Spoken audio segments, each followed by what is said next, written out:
Hi and hello எல்லோருக்கும் வணக்கம். Welcome back to our channel Healthy for You Kitchen. இன்னைக்கு நம்ம கிச்சன்ல ரொம்பவே சிம்பிளான ஆலு மேத்தி சப்ஜி எப்படி செய்யறதுன்னு தான் பார்க்க போறோம். வாங்க எப்படி செய்யறதுன்னு பார்க்கலாம்.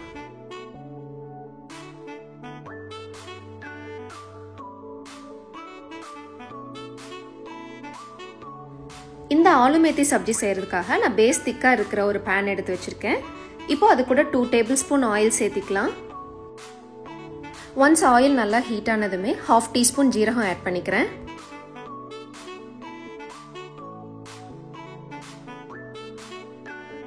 ஜீரகம் நல்லா பொரிஞ்சதுமே கட் பண்ணி வச்சிருக்கிற ஒரு பெரிய ஆனியனை இது கூட சேர்த்து இப்ப வதக்கிக்கலாம்.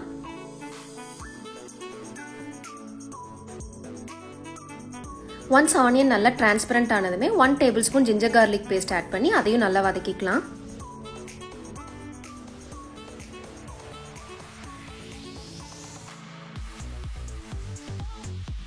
இப்போ நான் 2 மீடியம் சைஸ் பொட்டேட்டோஸ் எடுத்து இந்த மாதிரி நல்லா கியூப்ஸா கட் பண்ணி வச்சிருக்கேன். அதையும் இது கூட சேர்த்து நல்லா வதக்கிக்கலாம். இந்த ஆலு மேத்தி சப்ஜி எல்லா வெரைட்டி ரைஸ் கூடவுமே ஒரு பெர்ஃபெக்ட்டான காம்பினேஷனா இருக்கும். பிளஸ் சப்பாத்திக்கு சைட் டிஷ்ஷா வச்சு சாப்பிடும்போதும் ரொம்பவே சூப்பரா இருக்கும்.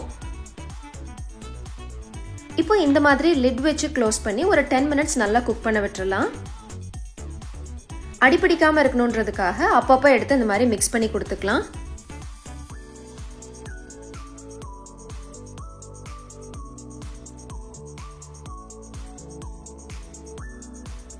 minutes ஆனதுமே மசாலாஸ் எல்லாம் ஆட் பண்ணிக்கலாம்.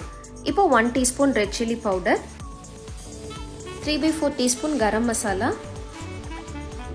3/4 teaspoon மல்லித்தூள், 1/4 teaspoon மஞ்சள் தூள் and தேவையான அளவு சால்ட் இது எல்லாத்தையுமே ஆட் பண்ணி நல்லா மிக்ஸ் பண்ணிக்கலாம். இது கூட ஆம்ச்சூர் பவுடர் இருந்தா கூட 1 teaspoon ஆட் பண்ணிக்கலாம்.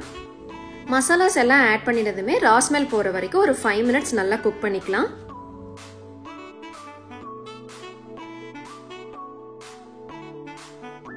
மசாலாவோட ரா ஸ்மெல் எல்லாம் போனதுமே இந்த மாதிரி கட் பண்ணி வச்சிருக்கிற வெந்தயக்கீரையை இது கூட ஆட் பண்ணிக்கலாம்.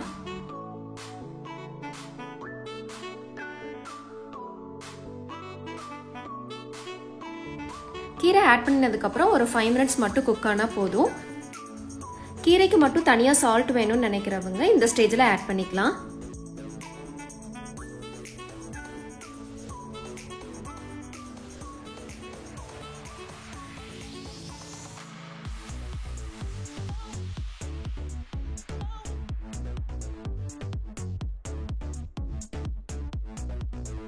அவ்வளவுதான், ரொம்பவே சிம்பிள் அண்ட் டெலிஷியஸான ஆலு மேத்தி சப்ஜி எப்படி பண்றதுன்னு பார்த்தாச்சு. நீங்களும் இதே மாதிரி உங்க வீட்ல ட்ரை பண்ணி பார்த்துட்டு எப்படி இருக்குன்னு எனக்கு கமெண்ட் செக்ஷன்ல கமெண்ட் பண்ணுங்க. நான் நெக்ஸ்ட் ஒரு இன்ட்ரெஸ்டிங்கான ரெசிபியோட உங்களை மீட் பண்றேன். Till then take care and see you. நீங்க நம்ம சேனலுக்கு புதுசு அண்ட் நான் போடுற ரெசிபிஸ் எல்லாம் உங்களுக்கு பிடிச்சிருக்குன்னா please don't forget to subscribe to our channel Healthy for You Kitchen.